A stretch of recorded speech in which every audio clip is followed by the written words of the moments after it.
Hey. Straight up now, tell me, are you really gonna love me forever? Are you just having fun? Come on, you got to seize the goddamn gap. People are so goddamn inefficient. Oh, god damn it! I don't care if you're old, seize the gap! Hey man, I gotta get going. I have some friends from my fantasy league coming over, so I should find my ride. Hey, I like sports too. Yeah, I do, but I've never really engaged with the fantasy element of it. Straight up now, tell me, is it gonna be you and me together?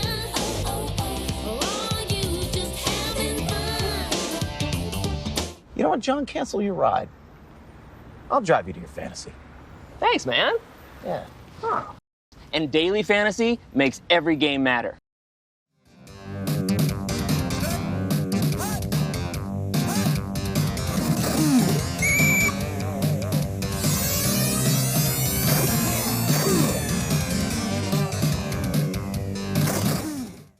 I'm Jamie G.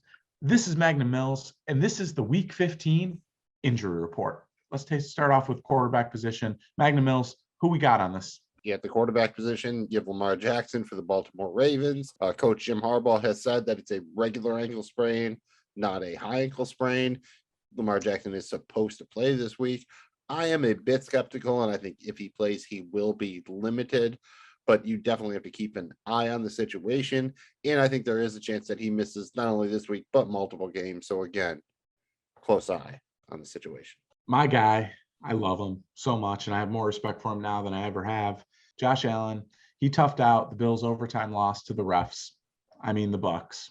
I mean the Bradys, with a left foot injury. He left the stadium in a walking boot. It's been reported that Allen has a foot sprain, but shouldn't miss any games. I would consider him probable for the Bills matchup against the Panthers, but it's certainly something to keep an eye on.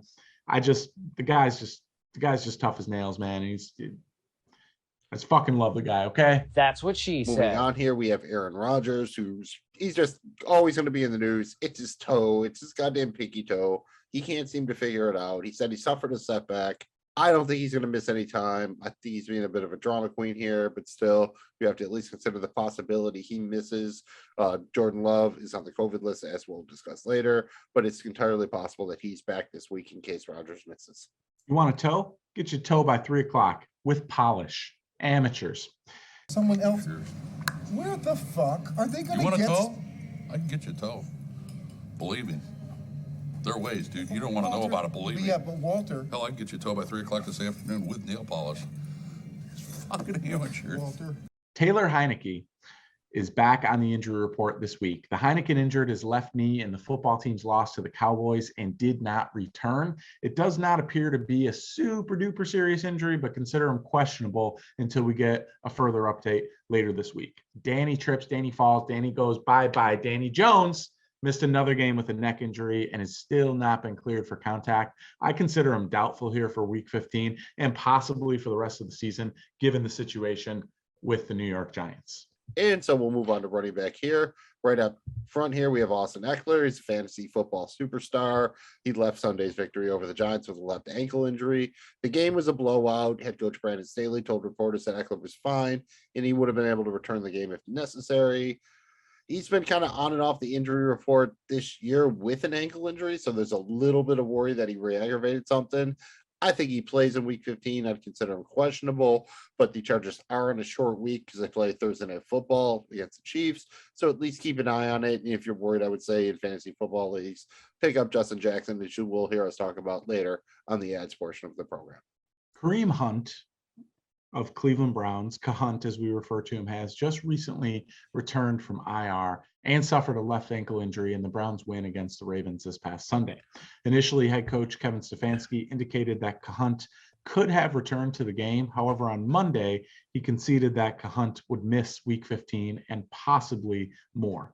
If this ends up being a high ankle sprain, Cahunt could miss the rest of the regular season, and definitely bears monitoring here to see what the team does at the running back position going forward. And the one thing to monitor with Cunt is that he's already been on IR once, so they cannot place him on again and take him off. So if they put him back on IR, he is in fact out for the season. And moving on here to the San Francisco 49ers, we have Elijah Mitchell. He came back Last week we thought he was good. Then on Monday, it was reported that he had concussion symptoms, wound up being out last week. Jeff Wilson kind of filled in poorly. Deebo Samuel was back to take some carries. Consider him questionable for week 15, but I'm not sure that he's shown enough to really keep a job either way. So, hope Elijah Mitchell plays. Damian Harris from New England, it feels like a freaking forever ago, literally like a month ago, that the Patriots played the Bills on Monday Night Football. But if you remember, early in that game, Patriots running back Damian Harris suffered a hamstring injury. We'll have to see the practice reports, but there's a strong chance that Harris could miss at least one game. I would consider him doubtful here for week 15, at least for now. And we all know Billy Belichick loves to be coy for those press conferences. Yeah, everybody on the Patriots is questionable, much like, me after 6 beers or my dating life. Next up here, we have my boy, TP, are you with me? Tony Pollard, the Dallas Cowboys. Tony Pollard, I feel he's the best running back on the Cowboys. He missed a victory over the football team because he has a left plantar fascia injury that he suffered in week 13 in the long touchdown run. It's a partial tear, so it's going to be a bit of a week-to-week injury. Consider him questionable for week 15. Hey, Mike McCarthy, the head coach of the Cowboys, did say that he is feeling a lot better about Pollard's availability this week. DeAndre Swift missed his second game with a shoulder injury, and there were reports that the Lions could replace him. And there are reports that the Lions could place him on injured reserve. Lions coach Dan Campbell said that he is hopeful that Swift can play this week. Despite that, I would consider Swift doubtful for this week and probably for the rest of the season, unfortunately. We have here Chase Edmonds for the Arizona Cardinals. He could have returned for the Monday Night Football matchup against the Rams. The Cardinals elected not to activate him. He's expected to return in week 15 when the Cardinals travel to Detroit. So that could be a nice spot for him to get his feet wet. The New York Jets running back Michael Carter on Monday, Jets coach Robert Saleh said that he expects Carter to return for the final 2 games of the season. This is good news for the Jets and for their backfield. Absolutely. They have other injuries there beyond Carter, so excellent for them. Next up, we have J.D. McKissick of the Washington football team. McKissick missed week 13 in the concussion protocol. And it seemed, usually with these things these days, he would be back in week 14. He actually did not clear the protocol. At this point, you have to play careful with the, concussion, brain injury. So consider him questionable for week 15. And to wrap up the running back position for the injury report, we've got another Jets running back, and that's Tevin Coleman. Coleman missed the Jets' loss to the Saints after he was unable to clear the concussion protocol. I'd consider him questionable heading into week 15. Let's take a look at wide receivers. A couple of big ones make this list. Terry McLaurin, the star Washington football team wide receiver, suffered a concussion against the Cowboys. He's entered the concussion protocol, and I would consider him questionable as we head into week 15. DJ Moore, the Carolina Panthers. It sucks. Everything seems to be going downhill for the Panthers, DJ Moore included. He suffered a hamstring injury in the Panthers' loss to the Falcons. Coach Matt Rule called him day-to-day. I would consider him highly questionable for week 15, as I do not see what value there is in the Panthers forcing him back quickly in a lost season. Adam Thielen. Thielen missed the Vikings win on Thursday Night Football with a high ankle sprain. I suppose it's possible somewhere out there in the universe that he returns this week, but I think it's probably unlikely. I consider him very, very questionable, if not doubtful, heading into this week's matchup. Yeah, it makes sense there. Those high ankle sprains can be tricky. We have Elijah Moore for the Jets, same as Michael Carter. On Monday, Coach Robert Saleh said that he expects Elijah Moore to return for the final 2 games of the season. Not great for fantasy owners, but should be able to get some reps to help him going into his sophomore season. And then talking about another rookie wide receiver, we have Kadarius Toney of the New York Giants. He was already questionable with all sorts of things, was highly questionable for next week. Now he's on the COVID list. He will not be playing, and I will let you talk about your boy on the Bills. Yeah, unfortunately, Emmanuel Sanders suffered a knee sprain in the Bills' loss to the Bucs. Coach Sean McDermott said today that he is most likely out for week 15 in a matchup at home against Carolina Panthers. Let's take a look at the tight end position and walk through some of the injuries here. Obviously, the big one is Darren Waller, the all-star, all-pro Vegas tight end. Boy, oh boy, they really miss him here. And Waller missed another game with his left iliotibial band strain and is questionable once again this week.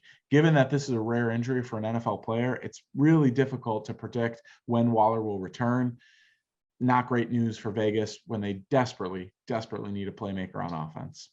Yeah, and unfortunately, because it's a rare injury, you have no timetable. And why would the Raiders, force him to return if he's not really ready? So, very questionable for this week. And the other big time injury here is TJ Hawkinson. Kind of similar. The Lions aren't really in a position to be playing for anything. Hawkinson was downgraded to doubtful the last 2 days of practice and missed the game with a hand injury. I don't know why the Lions would force him back. I would consider him and Swift to be tied together in that if one of them plays, I think they'll both play again. If one of them is out for the season, I think they'll both be out for the season, as Detroit really doesn't have much to play for other than a draft pick. Big news on the offensive line front. Dallas All-Pro left tackle Tyron Smith re-aggravated his ankle injury on Sunday and will miss the Week 15 matchup against the Giants. We've seen the Cowboys struggle on offense without Smith in the lineup. This is a big injury and certainly one to keep an eye on for all things fantasy, survivor, etc. heading into Week 15. Yeah, absolutely. Here, and the one injury I like to put on defense is Leonard Williams. Will be on the opposite side of that game for the New York Giants.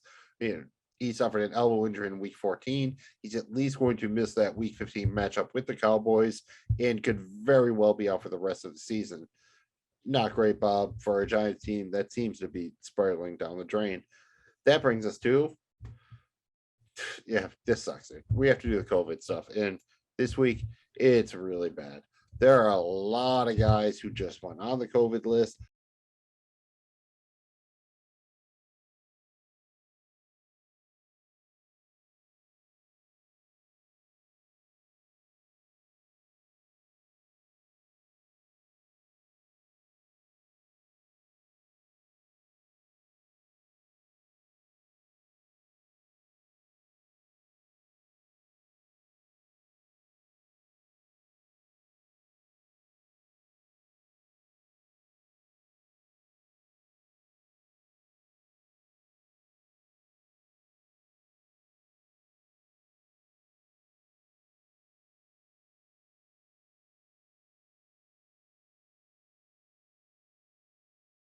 As sad as it is, COVID is still a thing and something we really need to monitor because you're seeing some players shake it and get over it really fast. And you're seeing other players with this thing lingers. Sometimes they miss more than a game, more than 2 games. Sometimes they don't come back right.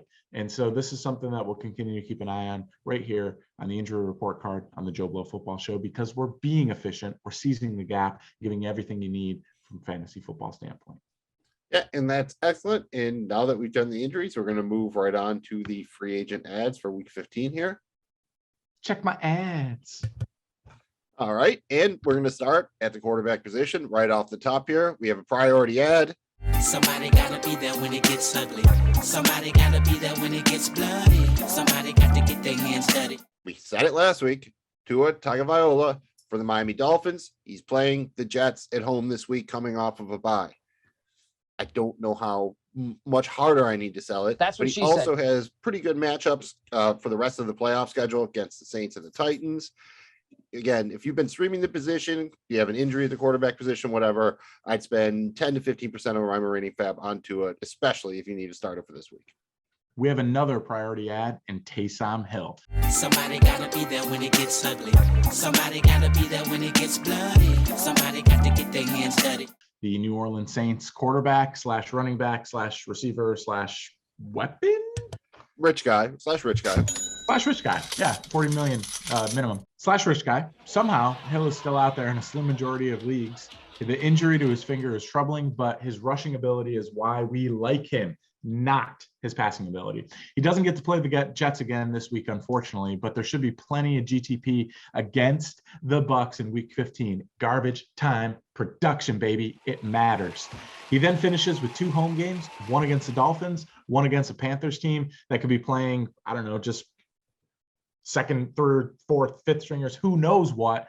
I think it's worth 10 to 15% of your remaining fab. And if he's out there, get his ass. I said, did you see my ads? And we have one ad here that's really more of a handcuff scenario, and that's Tyler Huntley for the Baltimore Ravens. He's a backup to Lamar Jackson. Jim Harbaugh says that Lamar Jackson has just a regular ankle sprain. He should be fine to play next week against the Packers. That's all well and good, but we've seen these things, swell overnight. That's what she He said. tries it out before pregame, doesn't happen. So have Tyler Huntley there. That way, if you need to swap somebody in, you have an option. He's not Lamar Jackson, but he does offer some upside with his legs. So he would be a perfectly fine low-end quarterback one, especially against a Packers team, where they should put up some points and force the Ravens into that kind of game script. Taking a look at some playoff streaming options here when we're really talking about 5 to 10% of your remaining FAB. Teddy Bridgewater is a guy. Teddy B's got one of the better playoff schedules for a quarterback, and in week 15, he's at home against the Bengals, who've been shredded by opposing quarterbacks in the last couple of weeks. In week 16, he travels to face the Raiders, who have also been terrible against opposing quarterbacks recently. And in championship week 17, he travels to face the Chargers, who have been one of the worst defenses against quarterbacks this season from a fantasy standpoint. Bridgewater definitely is not a high ceiling option, but he offers a nice combination of good matchups, good weapons around him at a critical time as you head into the fantasy playoffs. Yeah, and I think the next guy here is basically cut from that same cloth. That's Jimmy Garoppolo, Jimmy G. Look, cards on the table. I thought Trey Lance would be starting by now. I would have lost all the bets on that. But hey, it's Garoppolo who's in there now. His schedule's pretty nice. He's home against the Falcons this week. It totally works. Week 16, he travels to Tennessee to face the Titans. They've been okay on defense, but I'm not necessarily scared of them. And then finally in week 17, he's home against the Texans. I mean, that's, again, like Bridgewater, he's not a super high ceiling guy, but he's got a nice floor, 2 very good matchups, 1 okay matchup, and he's surrounded by quality weapons. So you could do a lot worse than Jimmy Garoppolo if you're streaming a quarterback for the rest of the playoffs, especially weeks 15 and 17. Justin Fields, the Chicago Bear rookie quarterback. I mean, look, man, we've seen this story before. A dual threat rookie quarterback goes absolutely nuts in the fantasy playoffs and carries fantasy teams to victory and championships. Week 15, he's at home against the Vikings defense, which is coming off being torched by old man Ben Roethlisberger. I mean, he looked literally like a 600-pound 40-year-old out there playing with a bunch of young athletes. Torched him. In week 16, he travels to Seattle. The Seahawks have been better the last 2 weeks, but I mean, man, they've still been one of the worst defenses in the NFL this whole season. In week 17, he's at home against a New York Giants team that could already be looking forward to next season. Not could, I think probably is. That's another very solid schedule here. I mean, Fields does not have the weapons that Bridgewater or Jimmy Garoppolo have, but his rushing ability gives him a higher ceiling than both, particularly when he's forced to create, which we've seen in recent weeks. That is indeed correct. Brings us over to the running back position. Again, right off the top, another priority ad. Somebody gotta be there when it gets ugly. Somebody gotta be there when it gets bloody. Somebody got to get their hands dirty. It's my guy, Ramondre Stevenson for the New England Patriots. After that kind of epic Bucks-Bills game, we forgot about the epic Bills-Patriots game the week before where Harris wound up with a hamstring injury, pulled up in the first half there. Dude, this is a big deal quietly. We don't know because the Patriots won a bye last week. So kind of Stevenson might have even been dropped in some leagues. They have a great remaining schedule. And if Harris is out, Stevens could get something close to that full-time role. We saw it happen before. He has legitimate running back 1 upside, huge potential here. So if he's out there on your waiver wire somehow, I would bid somewhere from 50% of what you have left to all of it, especially if you need a running back. So, I mean, this is it. We're at the end of the season here. This is not fucking around time. This might just be Ramondre Stevenson time. Another priority ad is Rashad Penny, the Seattle Seahawks running back. Somebody gotta be there when it gets ugly. Somebody gotta be there when it gets bloody. Somebody got to get their hands dirty. Penny dominated the Texans in week 14 with 137 yards, 2 touchdowns, and 16 carries while playing about 65% of Seattle's offensive snaps. The Seahawks have a nice playoff schedule, and there's nobody really standing in between Penny and a pretty massive workload. The Seahawks should be motivated to see what the former first-round pick can do when healthy. For me, 50% of your remaining FAB here, I think he's clearly going to be the lead pony to round out the season. Yeah, I mean, as long as he can stay healthy, he was a former first round pick for a reason there, just like Stevenson. 50% to all of it basically here. We're getting down to the nitty gritty, and those are the two guys that could, every year it seems like there's that guy, that Tim Hightower, that Mike Anderson, that just comes out of fucking nowhere.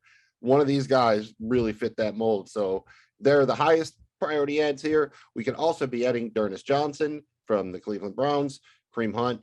I don't know if he suffered a new injury or re-aggravated his previous injury. Either way, doesn't matter. He's out at least this week, could be out multiple weeks. We've seen before. If anything happens to Chubb, D'Ernest Johnson gets in there as the starter. He could do some good stuff for you. So if you have room on your bench, he's absolutely a guy you want to tuck there. You don't have to go nuts or anything. You should be able to get him for, say, 2 to 4% of your remaining FAB.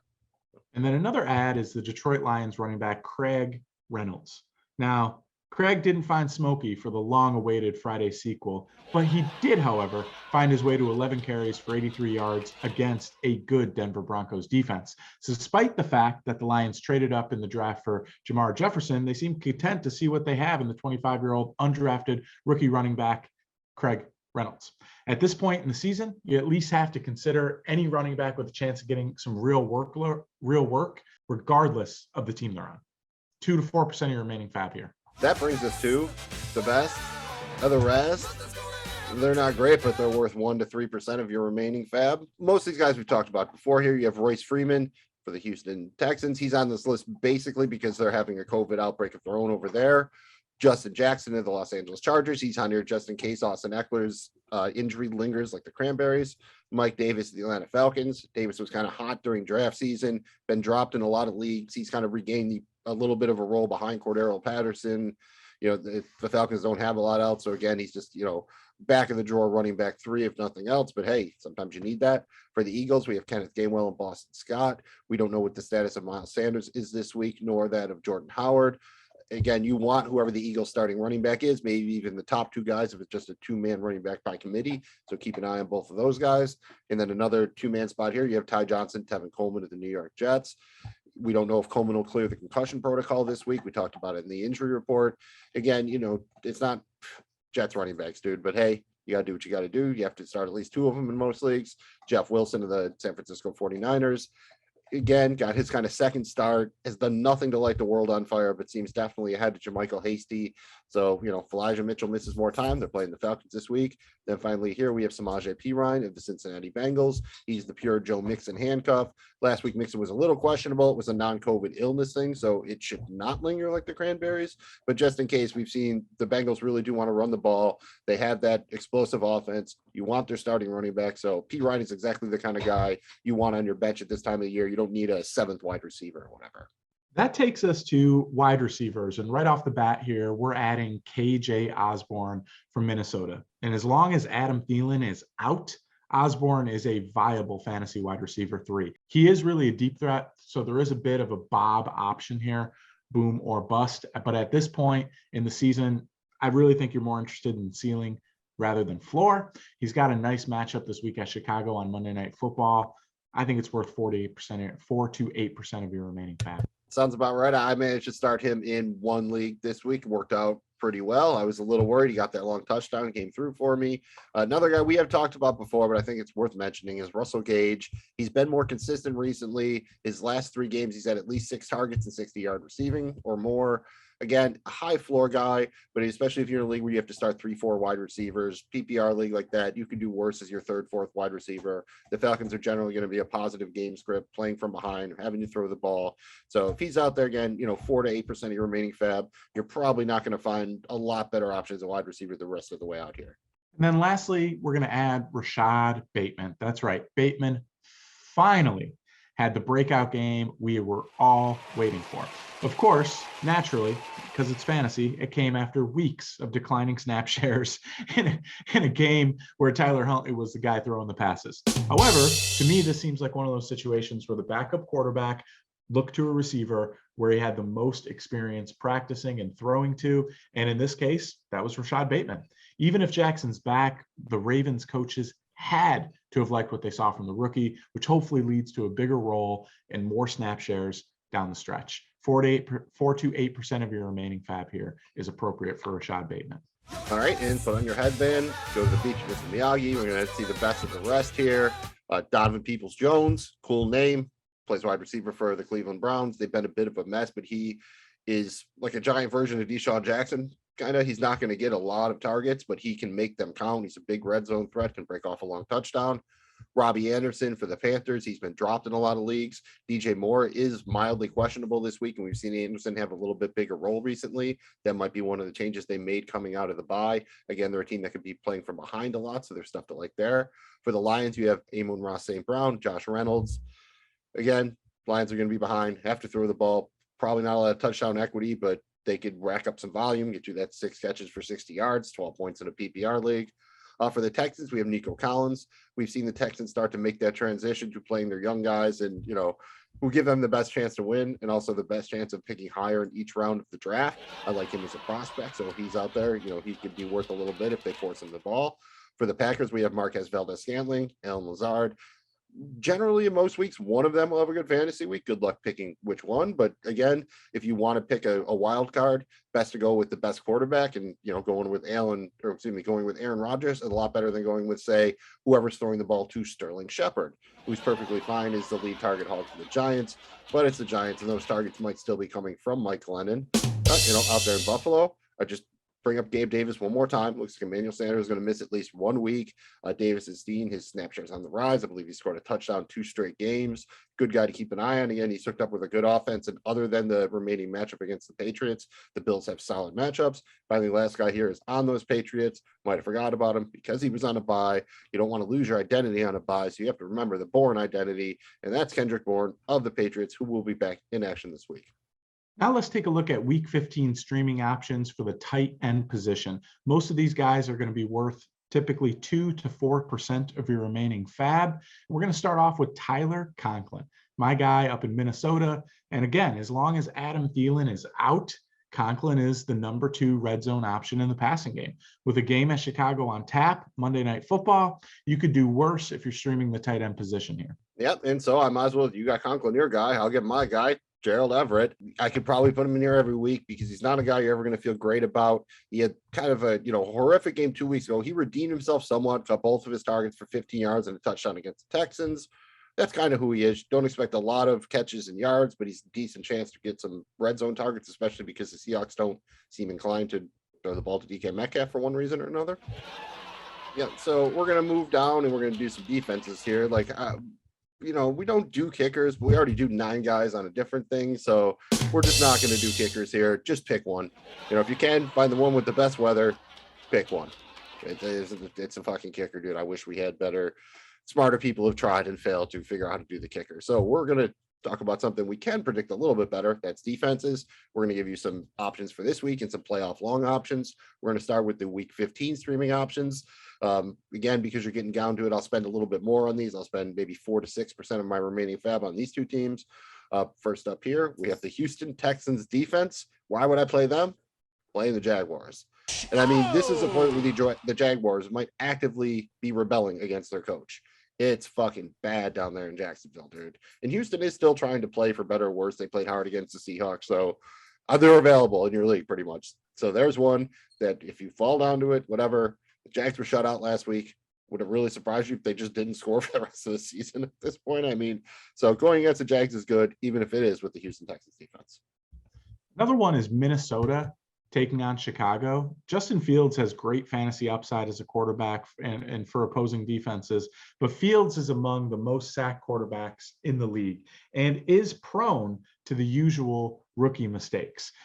Minnesota, led by the mind of Mike Zimmer, who has been historically pretty good against rookie quarterbacks. I think Minnesota could capitalize on that this week, and you could see Fields scrambling for his life, taking some hits, sacks, and potentially a pick, potentially a strip sack fumble. I think Minnesota might be in play here as a streamer for week 15.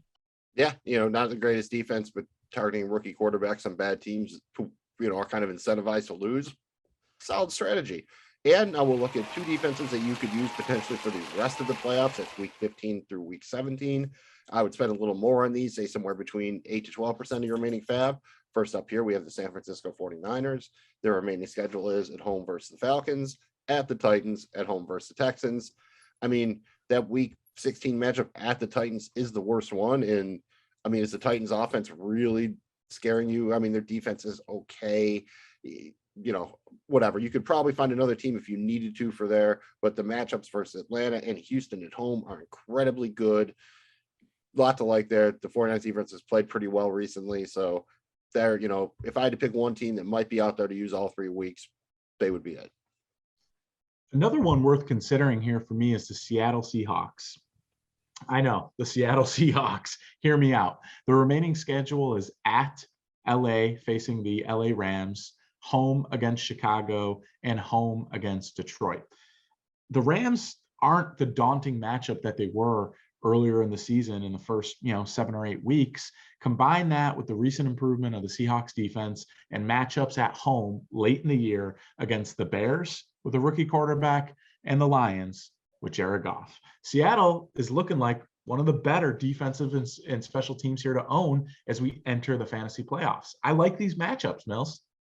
Fantasy football is we draft in a season-long way, but it really comes down to the week to week. And now it really is coming down to the week to week. So, you do want to dance with the girl you brought to the dance or whatever, but you do have to consider here sometimes maybe stepping a little bit out of your comfort zone and doing things like playing the Texas defense or the Seahawks defense or whatever, just because they have that best matchup. And all that really matters is winning that 1 week. And also that's, as we go out, just remember that that's who you want on your bench here at this point. You have your starters. It's okay now to carry 2 defenses, 2 quarterbacks if you're streaming them. Load up on backup running backs. You don't need if have an extra wide receiver. You do not need 7 or 8 wide receivers at this point if you can only start 3 or 4. Just narrow it down a little bit. Have those backup running backs, because if something happens, those are the guys that can carry you. As we've stated, we've seen in previous years, it's always somebody. We've seen so many injuries this year, so many COVID related things. Have those backup running backs. That's the best thing that you can have on your bench. They offer the most upside. So if you're going to do one thing to carry you through the playoffs, it's that. Stack up those handcuffs on your bench. And if you're going to do one thing to take advantage of the ridiculous free content that Magnum Mills is hitting you with, that Jamie G is delivering to you, you're going to like and subscribe to the Joe Blow Football Show right now, and you're going to be more efficient. You're going to seize the damn gap. You're going to seize the gap. Fantasy football. Let us help you win a championship, baby. We're talking championships here. Mills, tell them where they can find us. Like and subscribe. One day we'll be cool enough to get TJ Who's Your Mama to actually recreate that old ESPN fantasy commercial a bit. But yeah, championship indeed. Good luck to everybody. To find all of our stuff, just go to joeblowfootballshow.com. When you're there, if you could, like the man said, please just like and subscribe. Helps us out a lot. Helps you get all our free content, know when the newest stuff comes out. We're on Twitter and Instagram at CSAGAPFF. We've got fantasy football, dynasty football, DFS, wagering content over there. Our main show feed is on Twitter and Instagram at Joe Blow Show. That's the funny stuff. Good for you. Not safe for work. Just be warned. And we occasionally live stream on Twitch at Joe Blow Football Show. This was CSAGAP Fantasy Football Injuries and Ads, Week 15. Good luck this week. Win your championships. And remember, stop being so goddamn inefficient and seize that gap. I don't care if you're old.